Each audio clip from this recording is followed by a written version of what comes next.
అయితే నీట్‌గా క్లీన్ చేసుకున్నటువంటి చికెన్‌లో కొంచెం సాల్ట్, కొంచెం పసుపును యాడ్ చేసుకొని కుక్ చేసుకోవాలి.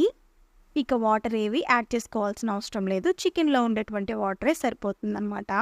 ఇలా చికెన్ మొత్తాన్ని మంచిగా మిక్స్ చేసుకొని మూత పెట్టేసుకొని మంచిగా కుక్ చేసుకోవాలి. ఈ చికెన్ కొంచెం కుక్ అయ్యేలోపు చికెన్ ఫ్రైకి కావాల్సినటువంటి మసాలా పౌడర్‌ని ప్రిపేర్ చేసుకుందాం.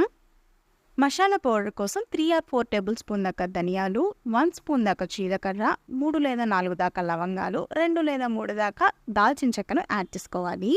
ఉంటే అనాస పువ్వు, మరాఠీ మొగ్గను కూడా యాడ్ చేసుకొని లో ఫ్లేమ్‌లో దోరగా ఫ్రై చేసుకోవాలి.